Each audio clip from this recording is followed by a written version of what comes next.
কিরা এরাম হইল কা? আমার মনের ভুল মনে হয়। আল্লাহ, আমি মসজিদে ঢুকতে পারছি না কা? হ্যাঁ, এরাম হচ্ছে কা? কারেন্ট মারেন দিয়া নাকি এখানে? আর একবার চেষ্টা করে দিনি।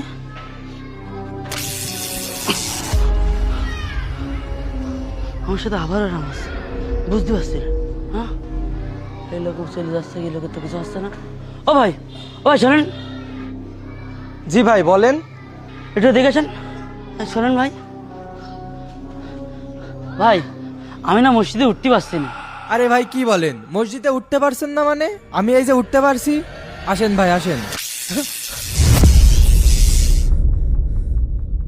দেখলেন ভাই? কি হচ্ছে সব?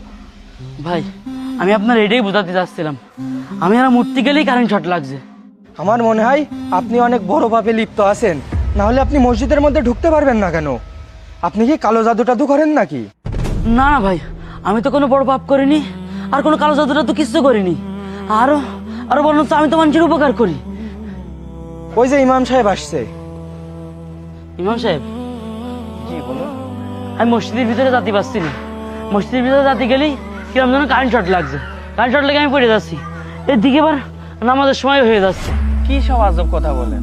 এটা কিভাবে সম্ভব? আমার ইমামতির জীবনে কখনোই তো এমন কথা শুনিনি। কই আমার সাথে আসুন তো দেখি।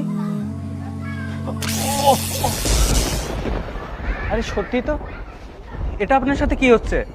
আচ্ছা, আপনি যখন ঝটকা খাচ্ছেন তখন আপনি কিছু দেখতে বা শুনতে পাচ্ছেন? না তো ইমাম সাহেব।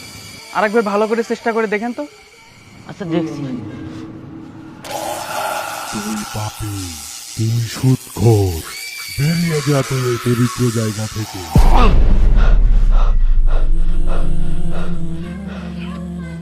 কিছু কি শুনতে পেলেন? এইবার আমি বুঝতে পেরেছি ইমাম সাহেব, আমার সাথে কেন এমন হচ্ছে। কেন? তাহলে শোনেন, আমার লাভের কথাটা মনে রাখিস।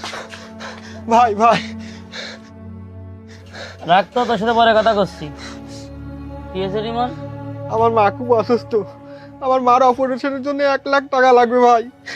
আপনি যে করে হোক আমার 1,00,000 টাকা দেন, আমি 2 মাসের মধ্যে আপনার টাকা শোধ করে দেবো। বিপদে পড়লেই তো মানুষ আমার কাছে আসে, আর আল্লাহ তোকে আর বিপদ দিয়েছ বলেই তো আমি একটু ব্যবসা বাণিজ্য করে খাতে পারি।